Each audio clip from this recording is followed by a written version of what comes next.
My motto at the time was like, closed mouths don't get fed. Yeah, I'm a statistic. My dad left. Sir, please just don't talk to me. Just take the baby out. I wasn't making wedding dresses for Barbie. I was making tube top and skirt. Barbie is not marriage material. Like personal shopping for Beyonce and Salon. Those girls had on clothes that were glued together. I want to have Vivica at her birthday. Mom, Vivica, like, that's not your friend? Can't believe I'm riding and holding on this hoopty with thousands of dollars worth of diamonds in my car. What'd she say? She was like, oh, girl, just be careful. So I cut it out. I was like, my book is in the magazine. She said, but I'm not going to tell you what to do, but follow your dreams. Today's guest is Tai Young, a veteran makeup artist, visionary entrepreneur, and true multi-hyphenate. From her journey to fashion to the sets of iconic television, Tai has dedicated her career to the belief that everyone deserves to feel like their best self. Through her successful vegan makeup brush line and her work empowering women in need, she has turned her passion into a masterclass on lifting others up.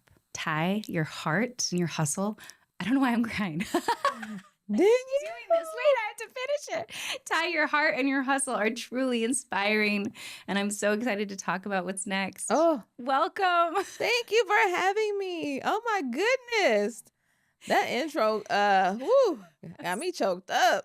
I think I saw you choking up and then I started choking up. Because I was just like, wow, the way you were speaking about me, that makes me feel so good. It's all true. Thank you so much. You are an amazing woman who really does it all, and you're so passionate about everything you do, and it's so inspiring to be around you because you're also so positive too. You're not someone that doesn't sit there and complain or talk negatively. You're always like, what's next? What are we doing? How do we pivot?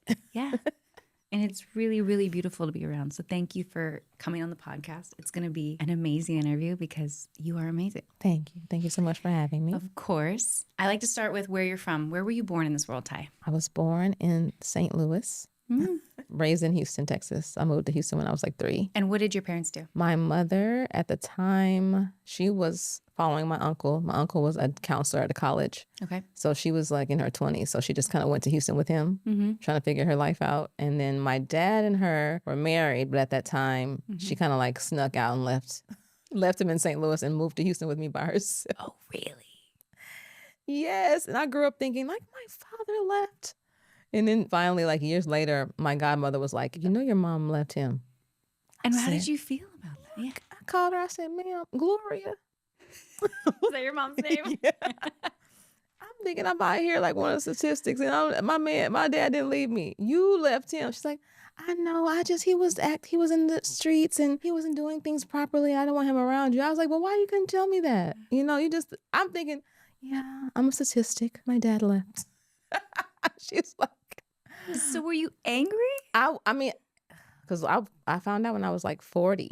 Oh, you found out later? Yes. So you lived your whole life not knowing your father? Not knowing him. Like, he would come around. Like, he came around when I was like 8. He came around when I was like 20, like trying to like talk to me. But I was already had this like, I don't want to talk to you, you know, because you weren't around, and you make false promises and you say you're going to send me something, you don't send it. So I kind of already had like a little like resent there. And I was like, I don't need to talk to him. I'm fine. I came out fine. My single mother raised me just perfectly. So I felt like I didn't have to talk to him. So I kind of didn't really care at that point. So when I finally found out, I was just like, really, Mom? You know, so I think I wasn't angry because of how I turned out. If I would have turned out any other way, I might have been like, this is why I'm like this. Because you lied to me my whole life. I was proud that I was okay. You know what I mean? With that lie. Or that truth not being told, you know? So are you happy she did it then? I mean, I don't know how would I have been either way, but I think I felt more of a need to hustle because I didn't have the 2-parent thing. I kind of worked a little bit harder than like the person that had both, or, you know what I mean? Like, because I saw my single mom work 2 jobs. Yeah. So I always felt like, okay, I gotta make it. I gotta do what I gotta do. My mom did. Kind of felt like that. So her not telling me gave me a different strength that I didn't think about until later. You know what I mean? So. What an interesting thing to take from that, though. Yeah. And you are a hustler. Like, you are, anything you put your mind to, you accomplish. And you're usually doing 10 things at once. 10 things. I mean, it started when I was like 15, 14, Really? 15. What were you doing at 15? At 15, I got my first job at Kroger. Kroger, the grocery store. Yes. What were you doing at Kroger? I was a sacker. They call them a sacker back then. And I was just sacking the groceries. I missed out on like homecoming and all kind of things because I was like, I really wanted to work. I wanted to like have things. Yeah. I missed out on like a lot of like, high school things because I was trying to have a job. And then I was going with my mom. My mom is also a hustler. So when I was around that age, she would be going to like different salons on the weekends. After working her 2 jobs, she would go on the weekend to sell jewelry to like different beauty salons. She'll go in there and open up the thing like, hey ladies, I have like, jewelry for you. We were going to a salon in Houston called Headliners. At the time it was owned by Tina Knowles, who was Beyonce's mom. So we both got our hair done there. I was also there all the time with her selling jewelry. And so one day Tina was like, your daughter dresses so cute. Because, my mom always, and that's why I'm in what I'm in now. We'll get to that, but that's why I'm into fashion and all that. Because my mom always she always dressed to the nines, did her makeup and hair. She loved getting ready. So like that idea of getting ready, like excited her and also made me like the whole, image thing. So I always was dressed nice, dressed, cute. Or because we're going out, so we have to put ourselves together. That's how I was raised. So Tina was like, she dresses so cute. And my mom was like, oh, she works at the mall at this clothing store. And she said, I should have her shop for my girls, who at the time were Beyonce and Solange. So for like a year, I was like personal shopping for Beyonce and Solange. This is way before Destiny's Child and everything. I'm in shock right now. What, Ty? What? Yes, I didn't even think about how my mom's hustle got me into that space to even meet Tina Knowles, to even meet Beyonce at the time. Like they were young. Beyonce, I'm 48 now. Beyonce, I think is like maybe 42. She's younger than me for sure. Because when I was 16, she was like maybe 13. 12 or 13. You were styling Beyonce. Beyonce and her sister. I sure was. I would pull the clothes. I worked at a store called Merry Go Round in Houston, and it was like really popular, like a hip hop store. Yeah. And I was like a salesperson in there, and the manager, he was like a young hip like DJ in the city. So like he just ran this really cool store. Yeah. And so I would like pull clothes. They gave me their sizes. I would pull the clothes and like have them at the register, and Matthew would come in, their dad would come in and just buy everything I pulled. He wouldn't even look at anything. They just trusted me. So I was like, I want to be a stylist. I had no idea, Ty. I was like 16. Oh my gosh. Yes. So in that moment you knew I want to be a stylist? Yes. And I started dressing local talent. Yeah. There was a group called H-Town, like an R&B group. I feel like I remember that. They have a song like Rockin' Knockin' the Boots or whatever. They were like, And then the Ghetto Boys, that was like a rap group. Okay. I dressed like Bushwick Bill. Okay. He came in the store and he wanted some pants for a concert. So I just remember like helping all these people, but they were all local Houston people. Yeah. I just find their look. And then my only time like actually designing something that was worn on TV was, I remember a show Jenny Jones back in the day. Yes. Jenny Jones. So my girlfriend at the time. You were taking me back.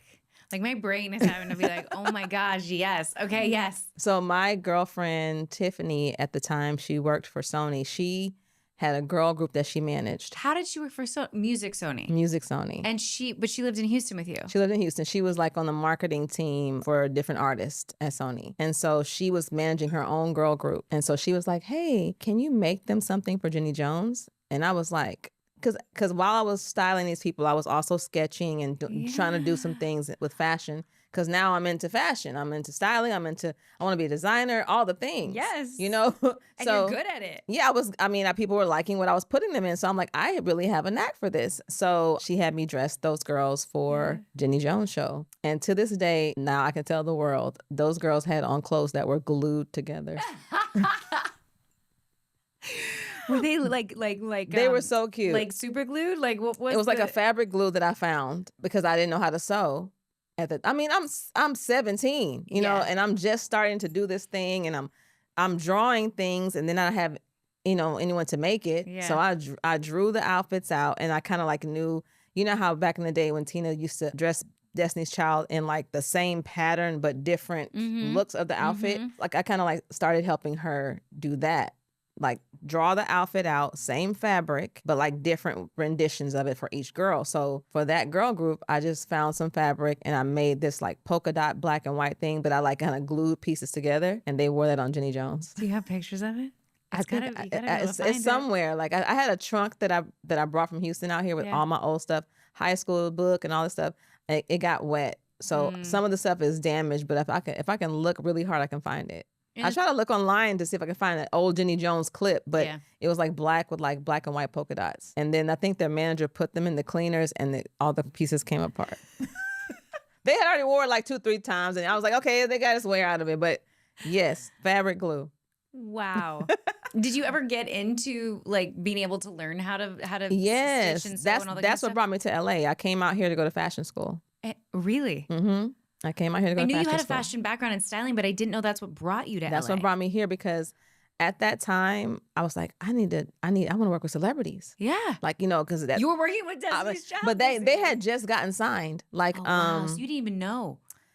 I was their first year that they got signed. They had that song like No No No No No. I remember talking to Tina, and I was like, hey, I want to dress the girls. I know they got signed. Once people get signed, it's like they take off. Mm-hmm. So I mean, I'm young. I didn't think about like I wanted to stick with them for the rest of my career, but I just was like happy to even know them. So I remember one day I said I wanted to help make something for them. She was like, okay, well, call Beyonce. So she gives me Beyonce's phone number. And I call Beyonce, and she's in the car with all of them. I'm like, what's your sizes? I'm a small. Latavia, what's your size? I remember her asking everybody in the car. I was like, oh my God. But I mean, thinking back on it now, it's so funny because I'm like, dang, they really became huge. Huge. Yeah. But I'm just calling Tina's daughter. Yeah, but why wouldn't you? Because that's how you knew them. I mean, there are real people at the end of the day. What are your sizes, girl? Yeah. Small. What are you, Kelly? What are you? Like, she's asking the whole car. And I'm writing it down in my little book, like, okay, I got to go buy a small and for her, and trying to get that done. But they took off. Okay. So when they took off, I took my sketches and I submitted them to Parsons in New York and fit them in LA. They chose me, so I was like, okay, I'm going to LA, and I was out. I love this. So you came out to LA. Were you scared to come to LA? Had you ever been to LA before? I had never even left Houston. I mean, at this time, so I'm like, going through the years. At this time, I'm now like 19. Okay. So I had never left LA. I had only been to New Jersey. There was a fashion designer contest that was going on. Hype Hair Magazine had a big contest, and I entered the contest. So I went to Jersey with my family, my cousin, 2 models. And I got them 2 outfits made to enter into the show. So I like found 2 friends of mine who were like model-esque. Yeah. And I got these pieces made from like a local tailor. Yeah. I sketched it out, and then she made it, and I entered into the contest. I didn't win, but I took those sketches and I submitted to fit them as well. Okay, I need to take it back because I'm so in awe that I'm like, wait. I'm forgetting to take it back a little bit. So going back to your childhood, though, you went from St. Louis, Missouri to Houston. It was you and your mom, no siblings, just you and your mom? Yeah, just me and my mom. And then I have like cousins that are like siblings because we were very close. We stayed in the same house. Okay. Grew up together. My mom's sisters, 2 boys. Yeah. Okay. So they're like my cousin brothers. And you guys all like very close-knit family. Yeah, we're very close because when we first got to Houston, we all stayed in one house, like this, like a 2-story house. And then when my mom got on her feet, because she was still in her 20s, like she was young. So when she got on her feet, then she moved out. Me and my mom moved out, and then my aunt stayed with her 2 boys, and she just raised her 2 boys. But yeah, when we first got there, I was living in the house with them. But how great to have family all around and so close and help out with everything. Yeah, help out or make you tough because, back in the day, you're calling your mom to work. He won't let me eat any chips. He won't let me, so like, I'm like telling on him every 5 minutes. It was crazy. Did you love your childhood? I did. I really did have a good childhood. We had so much fun. We would play so many, like, I remember playing airplane. What's airplane? We would like line the chairs up, the dining room table chairs up and get suitcase, pretend we were going somewhere. Line them up, we pack in, we like getting on the plane, giving out this fake ticket, giving them to, telling them a seat number. And then we had like the neighbors' kids playing the pilot. Yeah. And the stewardess would come running and give us crackers and like little things of water, like snacks. Like, so like we were playing all this. I've never heard of airplane, but I'm like, every child needs to play this. It's so fun. It's like we building forts and all that stuff. So we like playing airplane. We play just G.I. Joe, Barbies. I was a big Barbie girl when growing up. I used to make Barbie clothes. That's when I really found out that I liked to like make things like fashionable things. Like at 6 years old, I was making like Barbie socks clothes, like Barbie clothes out of socks. So you always did it? Mm-hmm. Were you just like, I don't like what Barbie's wearing, I'm going to switch it up? I like and cut get the my top own? of a sock and made her like a tube dress. I was like, Honestly. now she's cute. Honestly, you were ahead of your time because I'm sure that exists now. They're Oh like- yeah, so many tube dresses now. But I had a tube dress. Then I cut the sock in half. Now she had two pieces: a top and a skirt. and a skirt. Wow. Cut the little slits, put her little arms through. So it was like a tube top with a little slit. So creative and such an imagination. My cousin, when I moved to LA, I had a going away party. Yeah. My cousin got the outfit, the Barbie outfit, and framed it. The little tiny one, obviously. The little tiny outfit. And do you still have I it? still have that. So it's a little tube shirt and a skirt inside of a frame. Oh my God. So I still have that. That's like a reminder of like, really humble beginnings where I started. But And then- also organic and passionate beginnings where you were like, Yes. this is what I love. I love that. I gravitate towards it naturally. Yes. So you had a great childhood in Houston, Texas. I did. I loved, like my mom and my aunt both so fashionable to this day. Now they're 70 and 80, but Yeah. I just loved to watch them get ready. They would cut the music on. They would like, do their makeup and drink wine or, and then they would always like leave. They would smell so good. They were always put together. My aunt always had like a lot of jewelry. We call her we're like, you're like a fairy, like a gypsy. You have all this jewelry on. She had all the bracelets all up her arm. They were just very fashionable. So I liked the idea of getting ready. Like the image was like a big deal in my house. Yeah. Like, when my mom came to visit me when I first moved out here, she was like, you wearing flip-flops?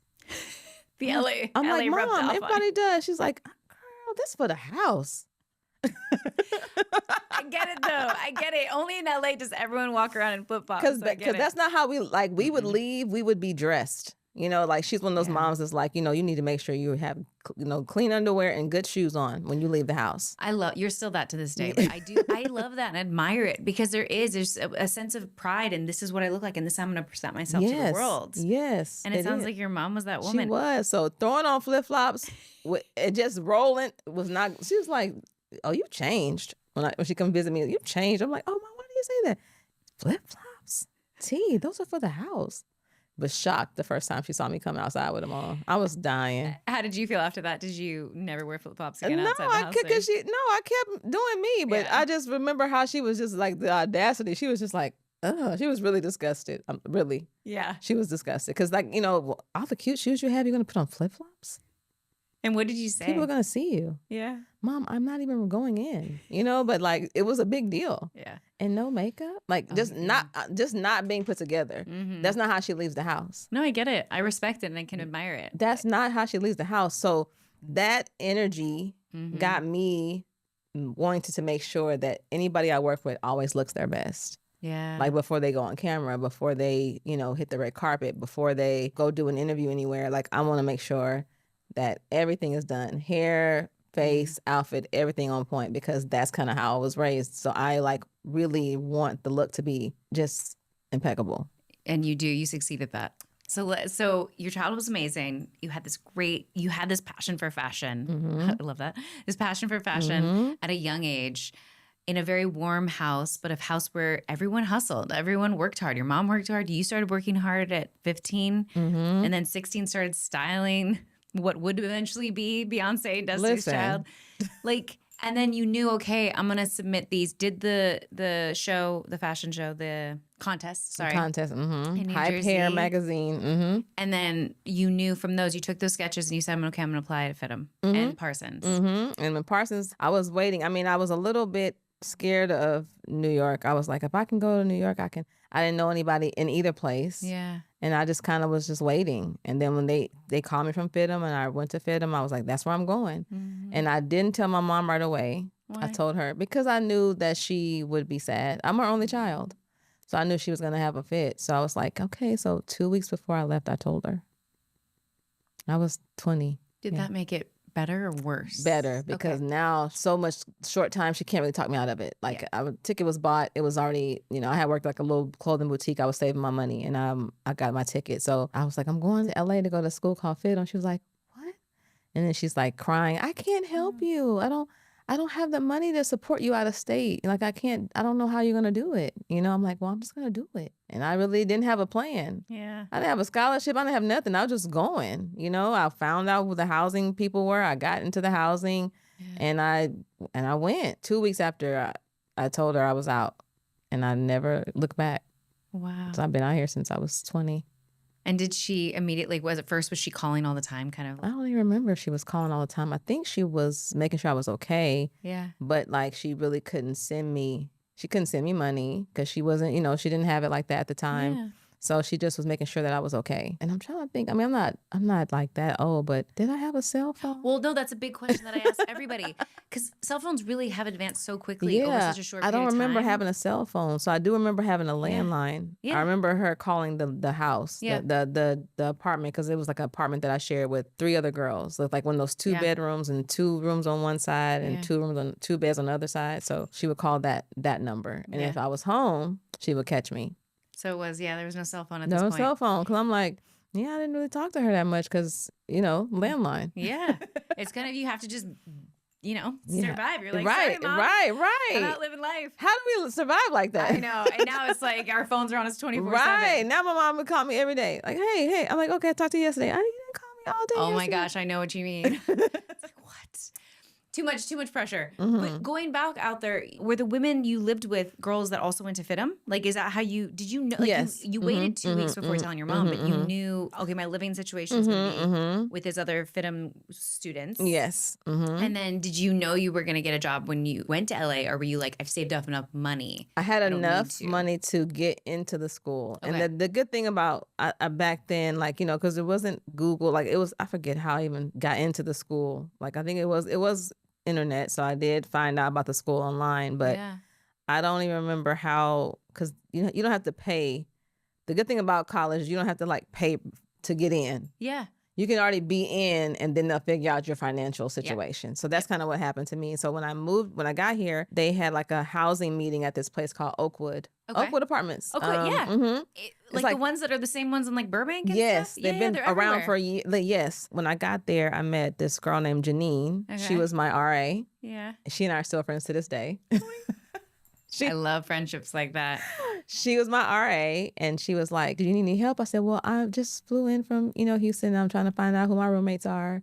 And I'm at the housing meeting. She's like, oh, well, I'll tell you, you're with such and such. And so she told me where to go and how to get there. And then back then I was on the bus, because no car. I just came out here. Yeah. I was public transportation all day. I was bus, train, whatever. FITM was like a bus ride from, or like the Dash was out back then. They had this thing called the Dash. It's like a downtown, like almost like a trolley looking thing. Yeah. 25 cents. So they had the Dash. Jesus. So I was living on Figueroa. That's where at the Promenade Towers. That's where our dorms. Figueroa and what? Which one's Figueroa and Second? Like Figueroa and Yep. Right there, that was high rise. Mm-hmm. Yep. That's where we were. That's where our dorms were. And talk about, how much has it changed since you were there? I was gonna say it's changed so much. Like it was downtown was real sketchy when I was living there. It's still rough. That was like 2000. This is before like Staples Center, all that they built up all that stuff over there. Like wow. It was not like nice. But FITM is still in downtown, is it? FITM is still nice in downtown. Now they have like a a Trader Joe's next to it, or Ralph. That's when you know it's gotten better. Oh, Target's over there. Yes, it's like so nice downtown now. I'm like, oh, y'all have really come a long way. When I was down here, it was nothing. You're like, it would have been nice. Like Promenade Towers, Skid Row, FITM. That's kind of how it was back then. Like, okay, be careful, and now you're at school. Were you ever scared? I mean, I only got scared one time when someone saw me catching the bus on Santa Monica and La Brea. Okay. They were like, you catch the bus right there? I'm like, yeah. They were like, oh, that's not a good area. I think it is La Brea. It's like a dog. It's like a doggy hotel over there now. Yes, I know exactly where you're talking. So back in the day, that corner was not good. I didn't even know. Somebody told me. I was working at Century City when I was catching the bus there, but I was all over the city on the bus. I didn't think about anything not being safe because I'm just out here living my life. Do you ever feel like there's also a part of that young kind of like, not invincible, but I feel like that we're in, did you have that at all when you're in your like late teens, early 20s where you're kind of like, I can do anything. Yes. And I'm going to be fine. I'm going to be fine. Happen. Yeah, I didn't think about anything like that. Yeah. I thought about none of that. Like now I'm like scared for my son to go down the street to the store. Oh, did you make it? Okay. Because I know it was a little bit, I heard an accident, I heard a horn out there. Like it's like I'm so scared. But like back then I had no fear. It's true. It does feel like, I wonder if, do you feel like you're son has? Because how old is he now? He's 18. So does he have that same kind of like invincible, I can do anything He I put my mind does, to? but the world has changed. It has. So now I'm like microscope. Like I have him on my phone, Life 360. But is that the thing? Like, has it changed though? Is one of those things like, yes, it's scary, but is it any scarier than it was then? Like you're talking about how you were on that corner. Like if your mom had known that. Yes, she'd be like, "Are you kidding me?" Like, so there's a part of like, if you didn't know. If I didn't know, like I don't know, like what my son's doing now. He's in college in Vegas, but if I see him on the app and I'm like, "What were you doing on that side of town?" Like I'll ask him after the fact. I don't want to call him and like blow up his spot right then. Yeah. But I'm like, "Why were you there at 1 a.m.? What's going on over there at 1? Oh, Mom, we were just at the bowling alley. Oh, okay. But like I'll see where he is. And I'm like, okay, at least I know where he is. Yeah. But I don't know what's going on over there. Yeah. But I do know there's sketchy parts everywhere. I just feel like if I was to be worried about everywhere I went, then I probably wouldn't have went anywhere. And that's where it's like this fine line, right? Yes. It's like, how do we have technology and everything at our fingertips, and everything is scary. I mean, there's apps telling you like down the street, there was a robbery and down the here, like in LA. Yes. You're like in a safe neighborhood and the Citizen app tells you all the horrible things going on. Yes. The horrible things I think have always been going on. We Always. didn't know about them. We didn't know about it. So we could walk around being completely right. And now we're like, yes, now you have a little bit more of a sense of like, okay, let me just make sure. Yeah. But things happen everywhere. Everywhere. And back then I don't think I got a car until maybe like I've been out here 5 or 6 years before I even got a car. But you didn't need it. I mean, the public transportation, especially that Dash trolley. Like yeah, it was, Dash was there. Yeah. Then they had the train. I would take the train to the airport if I needed to go home. I didn't go home the first like maybe 2 years. I couldn't afford it. Yeah. I couldn't afford to take it home. So I was here. Did your mom ever come out to visit you? Like she didn't come until I think I had my son. Okay. Like that was like, she didn't come visit LA because I mean, I'm struggling. Yeah. I can't be picking her up and showing her a nice time. Now she comes and she loves it, honey, because she's at all the celebrity parties. She's doing all the things. I want to have Vivica at my birthday. Mom, Vivica, what? Like, that's not your friend? That's my friend. But she's like, but you're my daughter. So yes, it is. Yes. She started coming out as soon as I started working and like, gaining traction in my passion. Yeah. She came. Yeah, she came. One of my first times she came was Thanksgiving. I had met actress Melinda Williams. Okay. She was on a show called Soul Food back in the day with Boris and Nicole and all them. So I was at a concert. LL Cool J had a concert at the House of Blues. Cool J. Cool J. I love that you just throw names out there. Like, it's no big deal. And it's so funny. Like, all the things come full circle because I end up working with him and his wife later. Oh, but I'll get to that. Okay. So I was out at a concert. Gabrielle Union was there. Okay. And Melinda Williams was there. And I remember talking to Janine, my RA. Okay. She was dating a guy named Mike at the time. Okay. Mike went to college with Gabrielle Union. Okay. So when I saw Gabrielle Union, I brought that up. I always think about, like, how can you get an in? Yeah. So he went to college and I was like, hey, Gabrielle Union. Like, I was like, well, hey, Gabrielle. I was like, how are you? She's like, I'm fine. I was like, we have a mutual friend. And she's like, who? I was like, do you know Mike? And I forget his last name now. She said, yeah, I know Mike. And I was like, oh, well, he told me that y'all went to school together. So it's funny I see you here. And I was like, do you have a stylist? And she was like, actually, I don't. She gave me her phone number. So I had her phone number. And then I made my way around the party and I met Melinda Williams. Oh, and I asked her the same question. And she said, I don't have a stylist, but she gave me her publicist number. Yeah. Which, as I kind of like grew in the business, I realized never get the celebrity's number. Always get the publicist, the manager, the agent. Always get the team's number. Yeah. No, it's smart. It's really smart. Because they're going to make sure you get in touch with the celebrity. The celebrity will look at your number and be like, I don't know this number, and never, ever... Never, ever answer or respond. We're so guilty.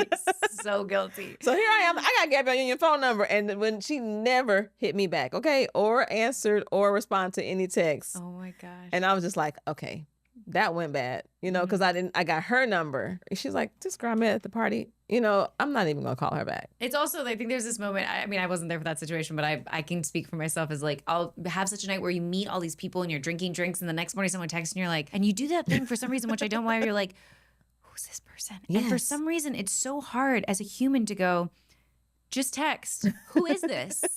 Like, I've done it and I felt so bad. I was like, I can't say who it is. I'm supposed to know who it is. I just met them last night. Who is this? And I'm like, who is this? And then days go by and you haven't text back saying, who is this? And the next thing you know, it's gone. It's gone. I have been that person before. And then luckily, somehow, usually down the line, you reconnect. And you're like, oh my God. Right. Oh, I did give you my number. Yes. Oh my God. I should have saved it then, But you feel like Oh my God. I mean, you do. But now I've learned to, when I get a moment, I'm like, who is this? I'm like, hey, I'll respond back with the pleasantries. Then I'm like, I didn't have your number saved. What was your name again? That's good. Because I'm like, I don't want to ever be like, who is this? They're like, you're so smart, Tai. Like I always knew you were smart, and it's so great talking to you. I could talk to you for just listen to you talk for hours. The way your brain works and how you're like, I know how to navigate this situation, whether it's I'm going to go to this event and I'm going to remind myself that, oh, so-and-so I know went to school with them. So I'm going to make that as a connection as to how we can start a conversation. Or someone texts me and I'm going to go, this is what I'm going to say. Or just taking it anything by kind of the horns in regards to like someone going, hey, do you want to style someone? You're like, yeah, I do.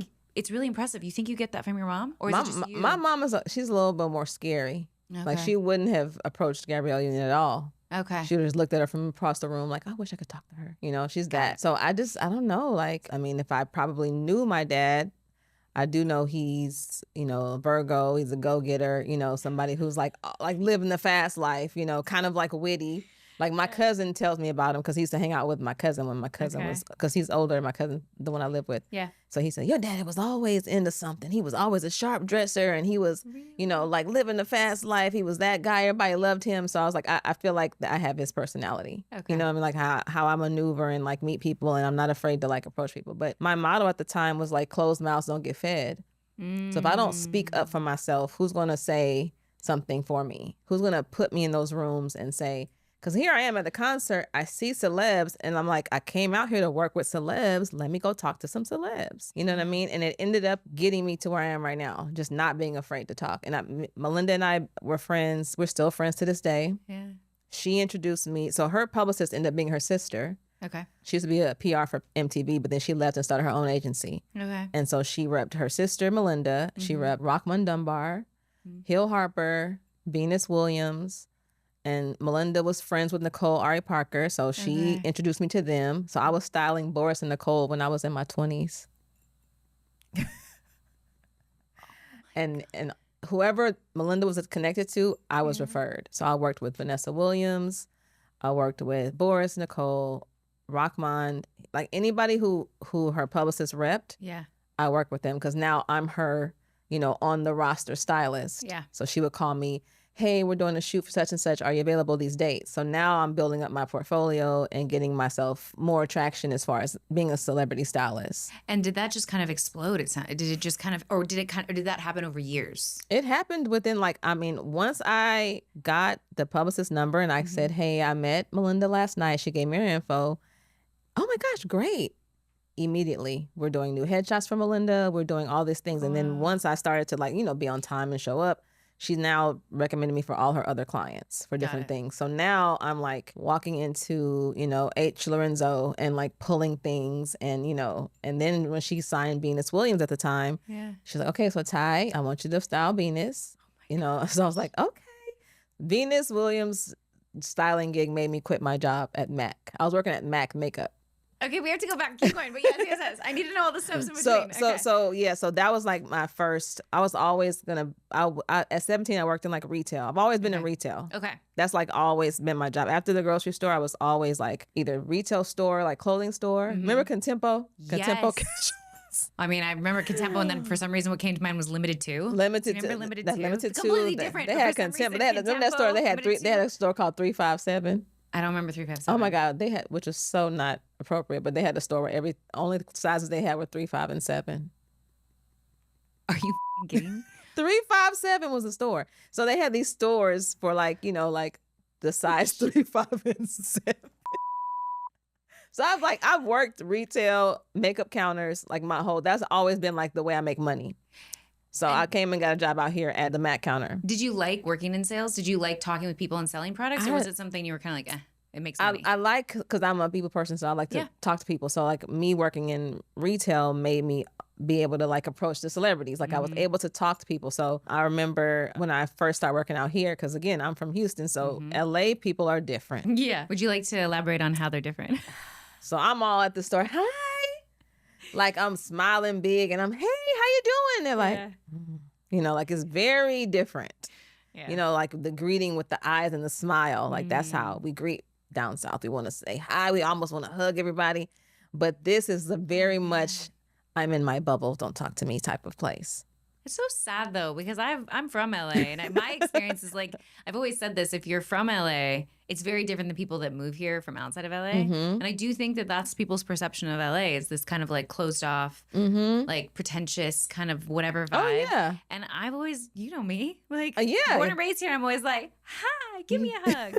So I just feel, it makes me sad to think that like you came to LA and had to basically be faced with that. I mean, and two people told me, one person said, you're a little too much with the no. Yes. Oh, them. I'm like, oh, okay. You know, like I had to. So did you have to like tone it down?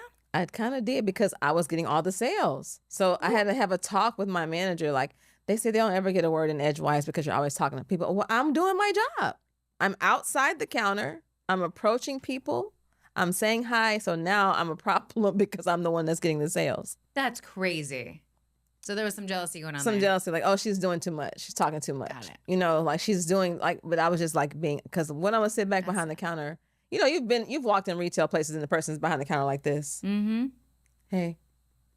I feel like that's more and more these days. Who wants to shop? Well, now, because everybody shops online, but like back in the day, being at the mall was like the thing. Oh, wait, what? I remember me and my mom would go shopping at the mall all the time.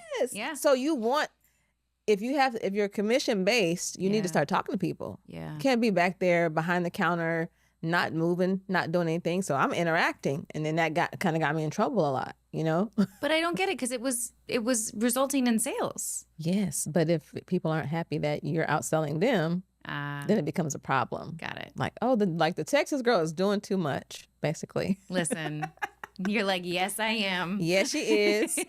She is doing way too much, and now she's not working here no more. Okay, so you were working basically fashion, cosmetics, mall. Well, the makeup part of me always was there. I'm self-taught. Okay. So I remember doing makeup for my fashion show entry when I was in Jersey. Yeah. I did my model's makeup. I've always played with makeup and knew how to do makeup. So the jobs that sustained me when I first moved here were always like a makeup job. I worked at Prescriptives. What's Prescriptives? It was a makeup brand where they used to mix the makeup to make your exact color. Oh, wow. Oh, it was an awesome line. Estee Lauder bought them. So they were, but they stopped, they closed that line down like years ago. Okay. I worked for them. I worked for YSL, Armani, but MAC was my main makeup that I worked for several years. Okay. Because I always could get a job at MAC because MAC was always hiring artists. And I remember I worked at the Woodman, the Macy's MAC. Yeah. That's where I met, Megan Good and all these other actresses. That's what we were talking about. Yes. Yes. But a lot of actresses shopped at that mall. Yeah. That was a very popular mall. So, I mean, I met Elise Neal there, Megan Good, Khalil Kane. He was like in Juice with Tupac. Like I met all kind of people there. But that's where, I met all my friends that I have to this day at that same mall. So working there, I remember telling my manager at the time, we're still friends too. I told her, I have a chance to work with Venus Williams. Can I be off next week to travel to Florida with her? And she was like, well, I can't get you off because that's a busy weekend. No. She said, but I'm not going to tell you what to do. But follow your dreams. She told me that. So what did you do? I resigned. And you're still friends with her today, though? Mm-hmm. So she wasn't being mean about it. She was just like, I can't do that. No, she said, I can't give it you off, but I'm not going to tell you what to do. She just was like, So you did it. I followed my dreams. I resigned. I just took a step of faith and okay, I resigned and I was working with Venus and I traveled with her. And well, she wasn't at the time, she was more like building her lifestyle brand. I didn't know this. Yes. I think at the time, I want to say she had a line of, it was like they were doing like a piece on her home. Okay. So she was doing like a lot of lifestyle stuff at the time. Okay. And back then, I want to say MTV had she was doing like a lot of press for something she was working on. Yeah. It was mostly her getting out of the sports world. That's why she hired a PR. Got it. To now get her lifestyle brand. She wanted to be she wanted to be an it girl. Yeah. So now she's trying to do more. Lifestyle magazine, A Day in the Life of Venus. What's Venus Williams got going on? So I remember getting ready to just be with her. I was working with her and I had went to New York with her for Fashion Week. Yeah. Was ready to style her. I had went to all these designers, had pulled all this amazing stuff. Because she was at the time, it was really hard to pull if you didn't have an A-list talent. Because they're like, so who are you pulling for? I never heard of that show before. What show are they on? Mm-hmm. It was like, oh gosh. So when you came in with an A-list name, you got a little bit more A-list name and like sample size. Yeah. Obviously, you know, because the designers are like only with certain things, certain sizes. So A-list name, certain size. Now you're getting a little bit more love because of who you're styling. So I had all these pieces for her. Get to New York, check into my hotel, get comfortable, getting ready for the next day before we could even work together. Like a long-term run, her sister was killed in LA. And that was when we stopped working together for like a couple of months. Then we kind of came back in. Wait, what? Serena and Venus, it's like, I want to say it's maybe 4 of them. I'm not really sure how many siblings that they have, but one of their sisters was killed in Compton in September of, I can't think of the year. When we get off of here, we can look it up. But that same September month, I think it was September, I was in New York getting ready to work with her for Fashion Week. I had no idea they had a sister who was killed. They did. Yep. And I remember Lisa, the publicist, who was Melinda's sister, she called me. She's like, Tai, there's been an emergency. Venus had to fly back home. You can stay out there until, because, you know, I had already had my stuff, but I was just like, oh, wow. You know? Oh my gosh. It was like devastating for her. And like, I was just like so sad for her. And, you know, we had just started getting to know each other. I feel like if that moment would have happened for me, I might have stayed in styling because like we were ready to kill it that week. You know what I mean? Like we were ready to like show up because she was really trying to like be out there. A new, basically pivot her entire career and image. So we had just done a photo shoot where she had all these great looks. So I had styled that photo shoot and she was looking amazing. Anything she was doing, she was looking great. And then that was going to be the week that the fashion girlies knew that she was on the scene. You know what I mean? Yeah. And so I just remember that was like a pivotal moment in my career because since it wasn't able to happen, you know, of course, she had to grieve and all the things. So it was a couple of maybe 6 months before I even saw her or worked with her again. Wow. By this time, I probably was like kind of like inching out of styling. And why is that? Again, if it wasn't like an A-list person, they're like, who are you pulling for again? A lot of the people who were pulling were like, oh, well, you have to have a credit card because, you know, these celebrities aren't returning the stuff or whatever, like whoever they've had bad experiences with it. It wasn't me, but when you get there, they're like, we need 20% up front. And they want your card, not and they want your card. Yeah. And I'm like, I'm 20 something years old. I don't have credit like that. Because that did happen. I remember hear stories, like horror stories. Oh my gosh. But before it got bad, before people took advantage of the system, H. Lorenzo let me just pull because of who it was. They didn't require anything. They just trusted that the person would bring it back in the same condition, which was respectful. You know what I mean? So when it got like too political, I kind of like started like leaning out of it. Yeah. And I was doing makeup and styling for Venus. Okay. So you were doing both at that time. Sometime I would do her makeup, like if makeup artists didn't come or like it was like a quick last minute thing, I would have her clothes and I would also do her makeup. And so I did her makeup and styling for Juicy Couture party she went to with her sister. Oh my God, Juicy Couture. It was such a big deal back then. I remember Juicy on the butt. Like it was a thing. It was such a big deal. And I remember they lived in a penthouse. I think Serena stayed there and we were like off of Wilshire back in the day. And so we went to their penthouse and I remember rolling this rack of clothes up the hill because I had like a little hooptee. What's a hooptee? A hooptee? Danielle. What's a hooptee? Maybe I know. Maybe I know. Tell me what a hooptee is. A car. An old car. No, I don't know what a hooptee is. Is that what we call an old car? That's what we call an old car. I don't know if it's a black thing. I don't know what. But a hooptee is like an old car. I love this. Like a car that, like, you know, if you had tape on the side mirror, the windshield wipers don't work, the window got to pull up, whatever. So, Tai, I have a Prius from 2010. I have a hooptee. No, you don't. Oh, have you seen my Prius? From 2010? From 2010. Okay. And it's got dents in it. Okay. I got a hooptee still. Oh, but that's what it's called, is a hooptee. A car, so a car that you kind of could be embarrassed to pull up in. It's called a... No, I kind of wear it with a badge of pride now. But okay. So, but this hooptee, the whole time I was styling celebrities, I had this hooptee. I remember one time I was styling Nicole for I think her and Boris were going to something Emmys or whatever. Yeah. I had diamonds in my car. Now, my car was $700 cash. You had diamonds in the car? Diamonds. I'm riding over Mulholland. I called my mom. I said, Mom. So you have a cell phone at this point? At this point, I have a cell phone. Yeah. I said, I can't believe I'm riding over in Mulholland on this hoopty with thousands of dollars worth of diamonds in my car. What did she say? She was like, oh, girl, just be careful. I'm like, because, you got to come with insurance now because you're styling people and you have all access to all this stuff. Yep. But then here I am, my little hoopty with all this stuff. I want to know why this is called a hoopty. I need to understand. We gotta figure. I don't even understand why. But it's called a hoopty. It's called a hoopty. But you have these diamonds. I had these diamonds, but so the reason why I'm saying bringing up the hoopty is because when I got to Serena's condo, I didn't want to pull the hoopty up in front of the hotel. Were you embarrassed by the hoopty? Yeah, a little bit. That's a little bit of an image thing. We're in LA. LA will do it to you. It will. Yeah. It will humble you too. Because But then when you get older and you start really seeing things for what it really is, you're like, I don't care if I have a hoopty or a BMW. That's why I still have a hoopty. I don't care.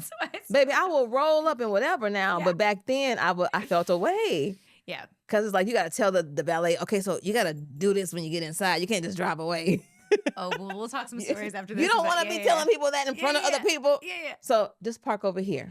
They won't see you. Don't mind. The noise doesn't mean anything. Just keep driving. That little black stuff leaking, don't worry about it. It's fine. It's going to start.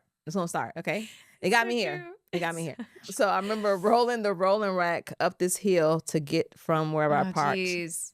And I said, I don't think I want to do this anymore. Oh, so that was the moment. It was just a moment of, because, it's just a lot. A stylist has to do a lot. Yeah. You really have to just love it. Yep. Bring all these clothes up, all these swimsuits, because they're going to a Juicy Couture swim party. So I bring up all this stuff. And then, of course, the client picks maybe like one thing. Yeah. Of all the things you got, they're like two. You're like, girl, I done looked for these days for these clothes. You like two things? It's okay. So I did her makeup and also dressed her for that party. And then her and Serena made like a People magazine. They made like a cover of something. They had a photo with Owen Wilson. What a random pairing. Styled by me. And I cut it out. I was like, my look is in the magazine. My look made the party. But what's interesting is that happened, but you still were kind of like, this isn't for me.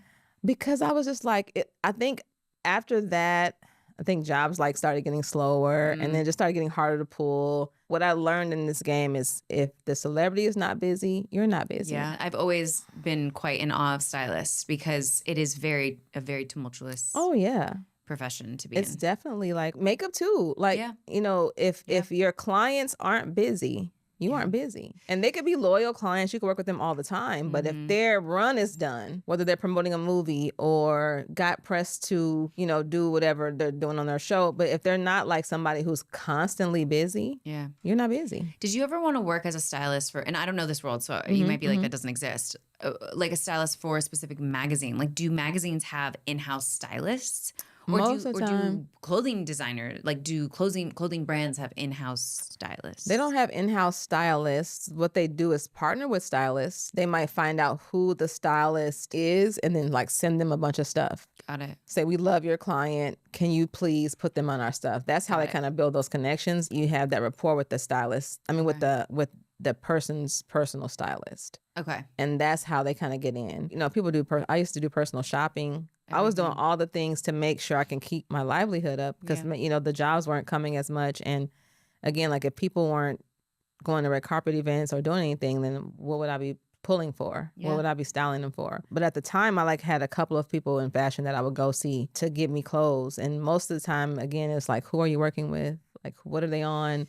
And I met a couple of actresses at the time. When I was working with Venus, I was also styling Tammy Townsend. The name sounds familiar. She was on Casey Undercover. Okay. Someone introduced me to Alejandra Jackson, who is Jermaine Jackson's ex-wife. Okay. She was a designer. She had these beautiful pieces from Colombia, these hand knit dresses that were so elaborate. It was almost like Roberto Cavalli meets knit. That's actually what I was visualizing when you said it. Oh my gosh, they were so bomb. Her pieces were so bomb. She stopped designing, but I would get a lot of her dresses because a lot of my clients, back then it was everybody was in this fit, petite, body conscious, very showing skin. So I was pulling her stuff for my clients who weren't afraid to be a little bit more risky. Then that's when I met her and then started using her. And then she and I became friends. And I was going back and forth to the Jackson house. And I called my mom. I was like, so Mom, I met Jermaine Jackson today.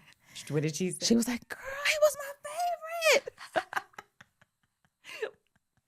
I was like, well, he's my client's husband, so I'm over here pulling clothes. And it was a nostalgic because I'm in this room with all this Jackson, paintings and pictures. And in the house that Michael grew up in. I'm like, I'm at the house What was the house? Because that's where because she lived there. She had all her stuff, her pieces like in this little back house. Yeah. So I would go there like maybe 2 times a week trying to because Tammy was on some type of press run. So I was getting her stuff. I was getting Venus stuff. I was trying to pull for, I think Nicole wore one of her pieces back then. Wow. But I was pulling a lot back then from her. So she had like a lot of pieces. You were hustling. You were driving all over LA, going to different places. That Hooptee was everywhere. I mean, that $700 was worth it. That car sounds like it did it all. It did it all. Wow. That did it all for me. Yeah. No, taking it back a little bit, you went to FITM. Did you finish going to FITM, or did the styling? I was going to say, it sounded like the styling just took off. My first gig was a Maya music video. Oh my gosh. It was a Maya music. I remember I came up there. Someone told me that they're doing the video downtown. And I was like, okay, I want to go to the video. Yeah. And so I went to the video and I told the guy that I was there to style. So I was styling Maya's. Maya had like another artist that her dad was managing. Okay. She was in the video too. And so I was styling that girl. Oh my gosh. So I went downtown, worked with that girl, and I worked on that video. And it was shot by Dave Myers. He was really big doing music videos back then. And I was like, I love this. Well, even when you used to also, you've dropped things like MTV, which is like rest in peace MTV. Oh my gosh. You're talking like music videos in general. It's like rest in peace. They barely exist. I mean, they do, but there's no TRL. There's no MTV. You basically went to this music video shoot and it took off. So you were like, I don't need to do FITM. I'm not going to do FITM. Did you ever look back? Were you ever like, I should have done FITM, or no? You're like, I did it. I went out here. I came out here to work for celebrities, so I was like, I'm starting that already. So you did it. I did it. But then how many years then down the road were you driving up the hill in this Hooptee about to style Venus and Serena for this party that you were like, I'm done? So from that music video, I met more people. Okay. I got introduced to someone else because I was trying to figure out, did I want to do personal styling or costuming? All my shows and movies. Yep. Quickly realized I don't want to do costuming. Why is that? Because I did costuming on a show called The Other Half. Okay. It was like Dick Clark, Denny Bonaducci. Oh, wow. Dorian Wilson and Mario Lopez. Oh, my God. It was like the male version of The View. Okay. And so I was dressing Dorian. I had to put on the same khaki pants the whole week because of continuity. Oh. I was like, yeah, I can't do it. Well, you're losing all the actual part. I can't do it. I was over it because they were like, so his outfit's in the room. I said, okay, the same outfit? Yeah, it's a continuation. I'm like, oh, yeah, I don't like it. I like red carpet. Yeah. I like the moment. Yeah. I like to get to the client's house, get the makeup and camera ready, and I can't wait to see Getty or Wire Image come out. Yeah. That's like that's like my high. I can build up all day. I've talked about the look with the client. I've planned in my head, okay, if she's wearing this, I want to have a little hint of pink in her this. Like I've really planned it out to a T. Yeah. So once I see it on the carpet, I'm like, did you ever, though, like a client screwed something up and like done a red carpet and someone came out there and like screwed up the shoe or all of a sudden went against what you wanted? Like, did that ever happen? I will say I worked with Stacey Dash for like... Oh, yeah. I did a couple movies with her, a couple red carpet events. Okay. So there was a blush that she loved. It was NARS Orgasm. NARS Orgasm, everyone wore. Right. There was a time where every single person, I think every woman wore NARS. Every woman wore NARS and every woman loved this particular color. But what I had to tell Stacey was, your face is a little, she has beautiful skin, right? Always has had beautiful skin. So she's one of those skin girlies. So like all of her stuff was very natural, very like emollient. She had like a lot of oils and stuff for her skin. I was like, so those oils do come out when you're on the carpet. So just be mindful when you're putting all that shimmer blush. Now that your whole face is glowing, it's going to be giving disco ball. So just be mindful. So, cause she was like, I want more blush. I'm like, Stacey, this is just enough, Yeah. So one time she went to I think it was H&M and somebody like had like a big launch thing and she went to the red carpet. Okay. Got to that carpet. I know she took the blush in her purse and put on way more blush. So she got out the car, got to the carpet, and it was... I looked at that thing. I said, you know what? She didn't listen. So I couldn't even use that photo for my website or anything because now she didn't mess up my look. You know what I mean? Well, that's what I was gonna say, especially when it's different because you were advising her. Were you doing her makeup as well, or just advising her? I was doing her makeup. You were doing makeup and styling on her. Yeah. So there's this element of like, as you know, sometimes you have a different person for hair, a different person for makeup, different person for styling. Yes. And sometimes you'll get to that red carpet and like, yeah, the style looks good, but the hair looks horrible, or like, yes, it's really hard. But that's why I love to collaborate with the team. If I'm doing the styling and makeup, the hairstylist comes, we're talking before they even sit down. So what are you thinking? Yep. How is the neck of the top of the dress? outfit, Because now that's gonna make a difference in how the hair should be. Do you think we should be clean, makeup, bold lip? Yep. Or heavy eye, neutral lip? Like, what are we doing? Because I'm really into it in that sense. Like, I really love to get the look to make sense to me. Yeah. And I've seen people who I love, and like, some people's team is on point, and some people need a new team.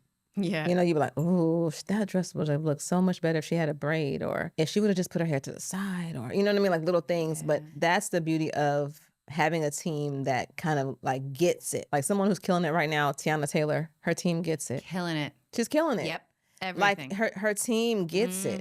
It's like when you know that your team gets it, that's when you can be like your best self, because now everybody's looking at you. Zendaya team has gotten it her whole career. Her team has gotten it. Yep. You know, so once you find a team that helps you get it, keep that team. I mean, your styling is an art. And it's also, I will say, from an actress perspective, it's in a second. You're on those red carpets for literally 30 seconds, maybe a minute if they're like, it's a really long red carpet taking, but it goes fast. It goes fast. And all of it is for that picture. But that picture lives on for decades. Yes. I can pull up old pictures and I'm like, wow. Like, I go back to some of my clients, I'm like, wow. Sometimes I don't want it to live on for decades. Listen, but then I love the progression of the teams. Yeah. You're like, oh, they got together this year for her. Okay, she was making a little bit more money. It's like you can tell. Like, it's true. It builds. You know what I mean? It builds. And so, you live for those. I live for those moments on the red carpet like that can live on. So that's when I realized, okay, I don't want to be a costumer. Because when you did that show, someone was asking me like how, because there's so many ways to do fashion in this industry. How do you want to do it? And I'm like, you know what? I really strictly just want to do red carpet moments. I might even do photo shoots where we can play. Take, the actress out of that everyday look on the, whether it's a hospital or if they're a lawyer on the show. Let's play. Let's play with color. Let's play with bold looks. Let's do like some really like, avant-garde stuff. So I used to love that part of it. Always like editorial fashion looks, red carpet stuff. Like that stuff made me feel more like I was like living in my passion. But you don't do that anymore. I don't do it anymore. Do you miss it? I miss it, but that was when I was younger and could move around and then, travel and do all the things. But then once I had my son, I was more into makeup only.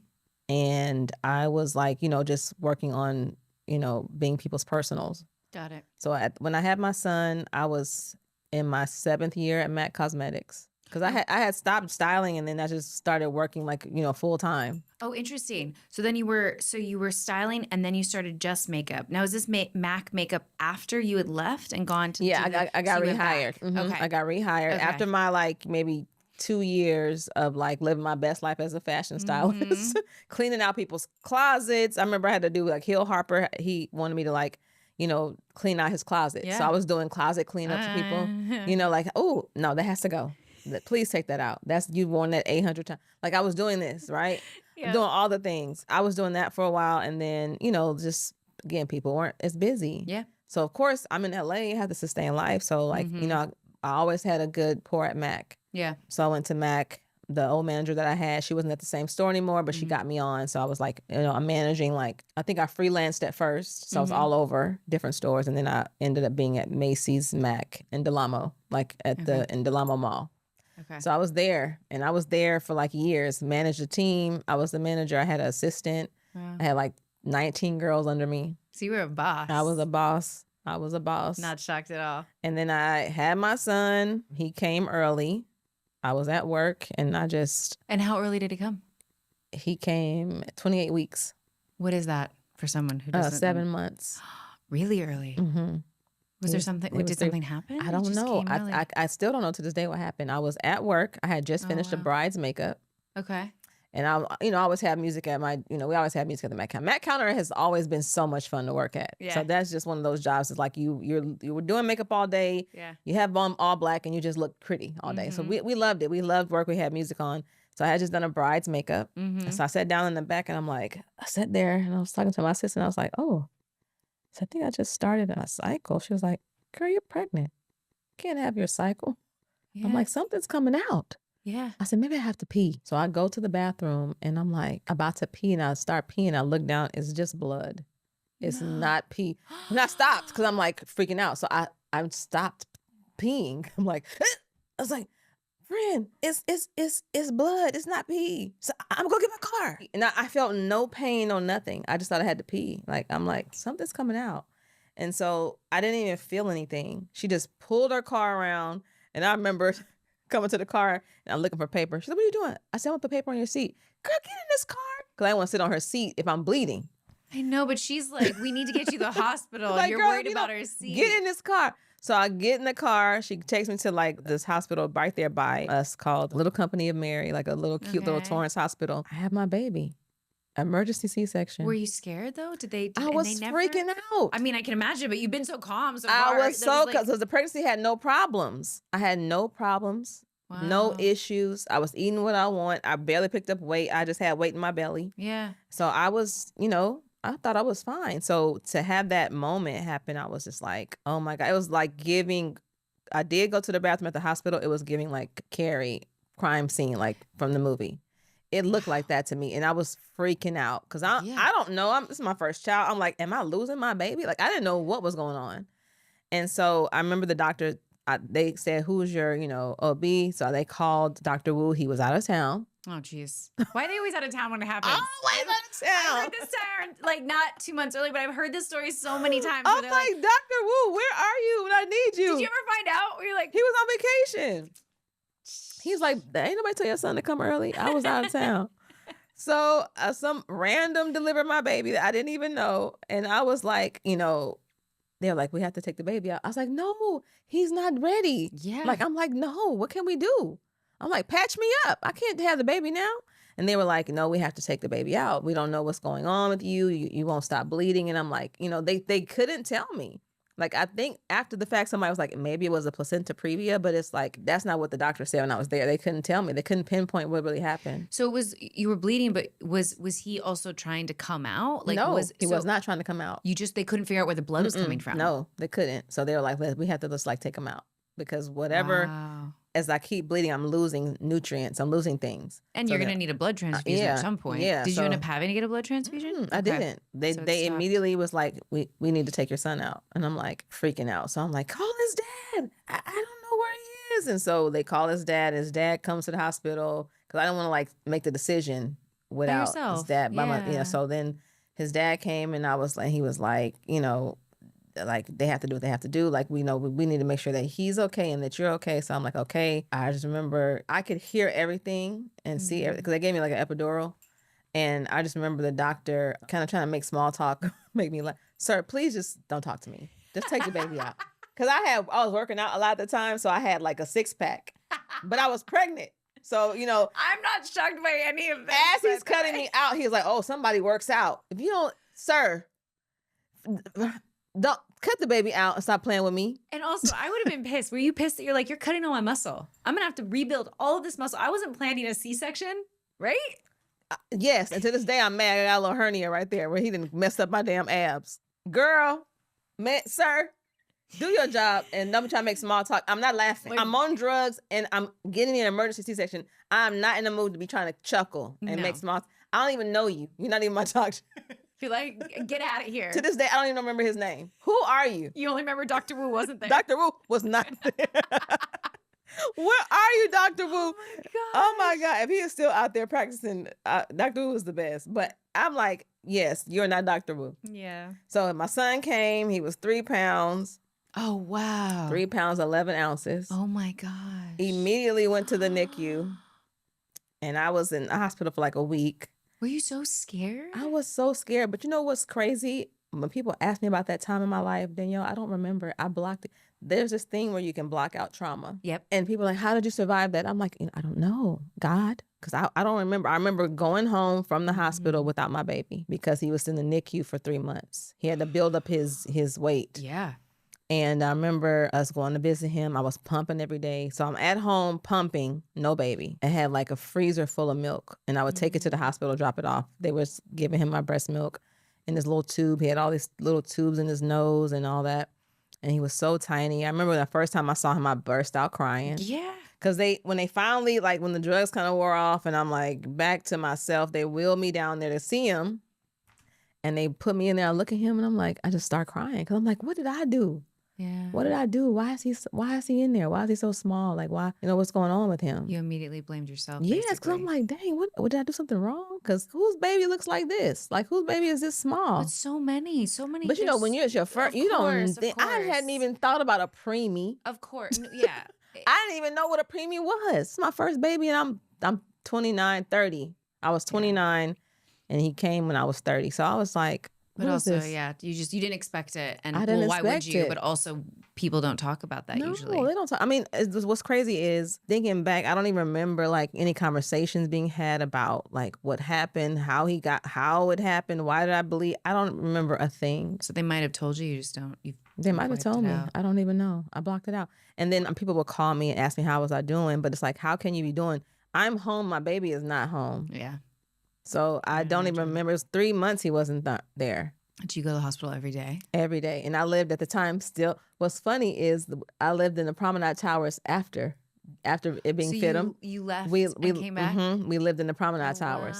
So I lived in the same place I went to, had the dorm. Yeah. So I was living on Figueroa, and then we would have to go to Torrance to pump and to drop off the milk and all that. So that time in my life, I have no clue. I don't remember. Yeah, I kind of wiped it out. Then he came home on a machine, apnea monitor.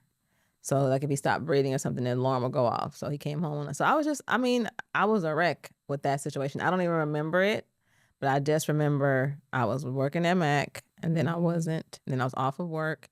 And then there was this thing with the family leave because at the time they only allotted you a certain amount of months. Yeah, it's still bullshit. So as soon as my son came home, I'm back at work. Yeah. They're like, oh no, you're done. They're like, oh, okay, your time is up. Okay, but do you know that my time was off, but I had a baby at the house. Yeah, no one cares. No one cares. They're like, those 3 months are up, ma'am. You need to come back to work, or what you gonna do? So I had my girlfriend come. My mom came to stay with him while I was at work, and then for a little bit, and then I ended up leaving Mac, and then started to do my own thing because I was like away from him too much. It just became a thing. So I just started building my website and trying different looks on people, and then I just became, more into the makeup thing. Taking it back though, but so what I'm hearing is your son being born and wanting to spend more time with him and adjusting onto your own schedule, which was doing people's makeup on your schedule. I started doing more like Model Mayhem, like test shoots and things like that to build my portfolio up. And then my goal was to get an agency at the time. So I was trying to get an agent to like give me more makeup jobs. But I never got an agent, but I always like end up meeting people who needed makeup. You didn't need an agent. I didn't need an agent. The agent was going to take a piece of it anyways. You didn't need that. So yeah. But I do want to go back a little bit. What is your son's name? Emmanuel. And how old is he now? He's 18. Healthy and fine. Trust me when I tell you, I was like, oh no, what's going to be wrong with him? We have all these things like we don't know. I mean, and then when I finally get him home and like have years behind that tragedy or that situation, people are like, oh, my cousin was a preemie. Oh, my brother was a preemie. Everybody, he was 2 pounds and he's like 7 feet or 6 feet tall. I'm like, what? Like, they say preemies get really tall. Oh, do they? So they say preemies get really tall. I was just remembering like trying to figure out like that whole world, and I didn't realize people have babies that have survived like at 25 weeks because with the way medicine has advanced, like, it's not as bad to have a baby early. It's still scary, but there's more things, out there to make sure that the babies are okay. So, I'm thinking 28 weeks was early, but people are like, oh, my baby was 26. My baby was 25. Yeah. So I'm like, dang. So now I'm like finding my tribe and a community of people who kind of understand. But at the time, I was just like, what? So you felt alone? I did. I was like, no one understood. Because, I mean, I don't even, like when people have babies now, friends of mine that I've gone to the hospital to see, I've never had the he's out and then in the arms. I didn't have that. So I have no idea what that is like. You're going to get me go. I'm like, oh my God, they just put the baby right in your hand now when they come out.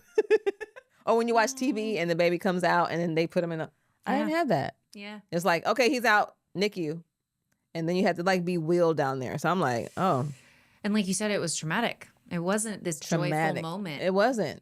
It was not joyful at all. Like it was literally like I felt like I didn't feel any pain, which that I do remember. I felt no pain. So to not feel pain and to be bleeding is crazy to me. I'm like, why am I bleeding?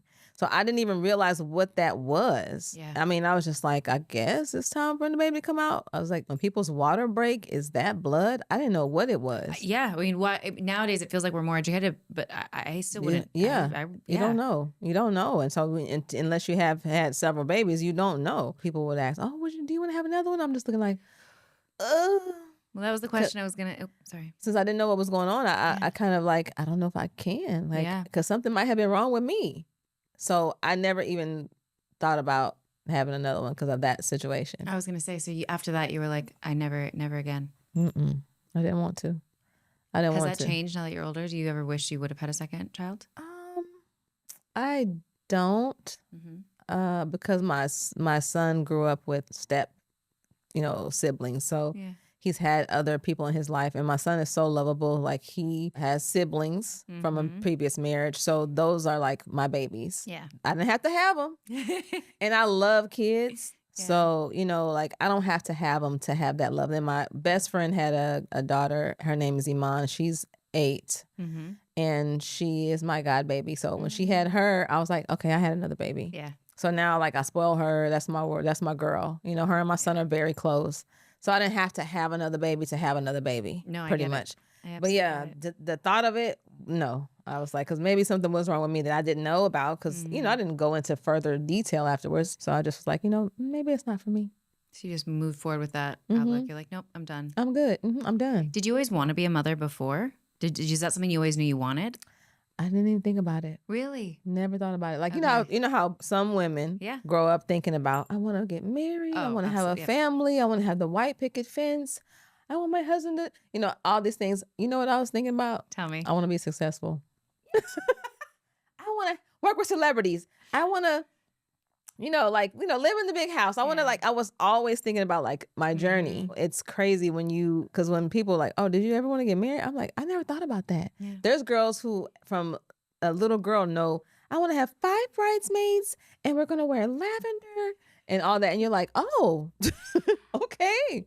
I think we know one little 6-year-old that's just like that. Oh, yeah. Oh, yeah. Oh, yeah. My god baby's like that too. Like she's planning out her whole life. Already. It's I only want to have 2 kids. Yeah. And really? How you know? I was like you, Tai. I was like, marriage, kids. What are you talking about? Right. It didn't happen until I was older. I was like, do I want this?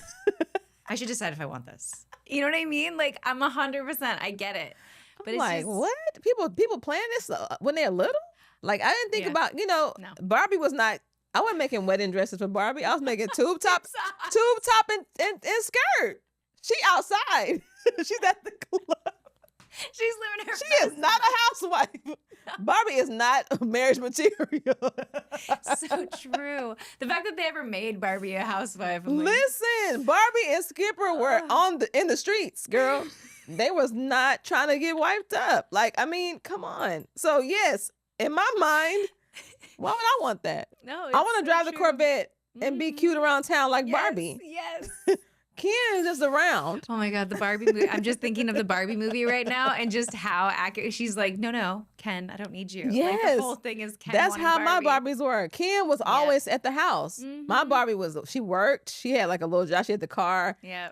The whole thing. Yeah. So yeah, I never thought about like, I want this. Because also too, I didn't see it. My mom didn't have that. I was going to say, was that also a Yeah, factor? so I mean, I'm thinking she did fine. Yeah. So why would I need husband and more kids and all that? So no, it wasn't a plan of mine. It was a decision. It was my first pregnancy. And I was like, I'm going to have a baby. I'm almost 30. Yeah. Because what if I do want kids down the line? And, I make a decision that makes me not able to have a kid. So I'm going to have this baby. It's my first pregnancy. I had my son. And I'm so glad I did. I love him so much. And it definitely changed my perspective of like, now I'm a mother. Yeah. But I'm still the same like, hustler. On that note, we're taking an intermission. We've had the appetizer, but the main course is about to get even juicier, and it drops in 48 hours. Trust me, it's going to be absolutely delicious.